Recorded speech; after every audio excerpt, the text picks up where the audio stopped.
Hey, soul survivors, if you can grasp this concept, it can change your life. So, coping is not healing. And a lot of us start to cope.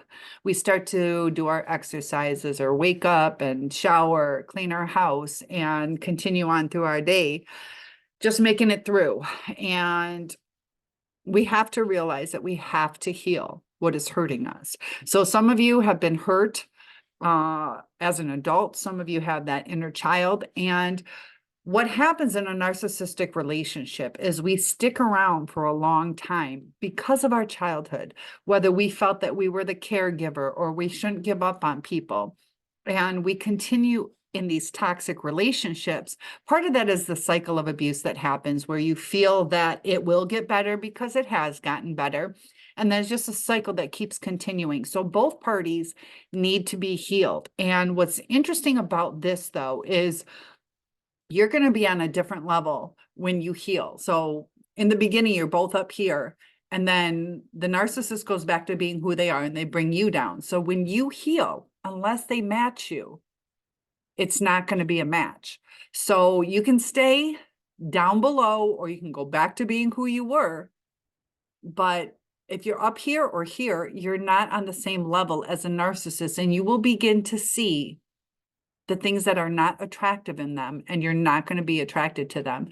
So sometimes we're fearful of getting better because sometimes we have to let go. If the person isn't willing to grow with us, we don't want to stay down.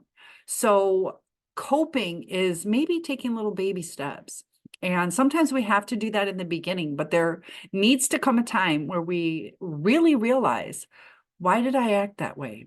Why didn't I stick to my boundaries? Why did I let that go? And how do we start setting boundaries? And with a narcissist, they will break boundary after boundary, or they will tell you that they will stick to them.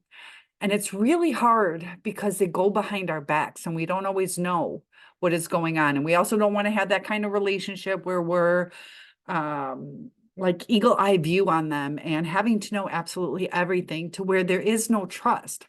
You deserve to be in a relationship where you can trust the person. So trust is really hard to rebuild.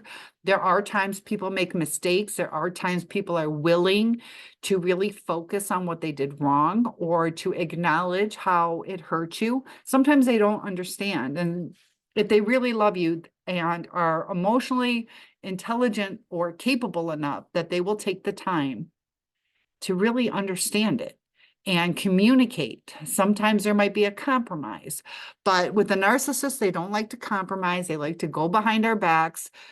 And we have to realize, when do we stop this pattern? It will continue throughout the rest of your life, and it is very damaging to you physiologically and psychologically. And we want to get back to feeling good again. And part of that is really realizing what is hurting us and understand where you are now. Are you hurt that they, in your eyes, didn't see you as good enough? Because it's a reflection on them. It's not a reflection on you. And that's a real hard concept to get sometimes.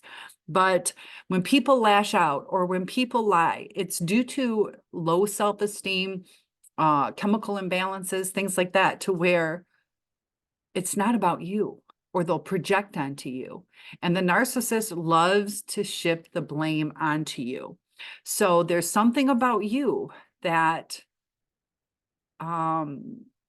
if this is you, that you might absorb that blame, or you might get caught up in that cycle of the gaslighting where they change your whole reality and perception of things because you love the person, because you trusted them, that you kind of have a respect for their perception on things. And we try to see the good in people, but they will shift your perspective and have you start blaming yourself, especially if you react in that reactive abuse cycle to where they attack you emotionally, verbally, hopefully not physically too, but you'll react to it and then you'll feel guilty about it because it's outside of who you truly are. And sometimes we get blindsided because you're living your daily life and all of a sudden you're blindsided with this argument or change in perception. And by healing what is hurting us now, realizing who we are at the core, why we do what we do, realizing what we deserve, and going about the ways to achieve that. There's going to be shifts in communication that we have to do. When you start rebuilding yourself, the shift in communication will come more naturally. I promise you, it will come more naturally. So if you would like help with healing where you're at now, or your inner child, or understanding a little bit more on why we do what we do, comment below on some of the things you're struggling with, and I'll make some videos to help you. I also do one-on-ones. Topic requests are always welcome, and we are on this journey together.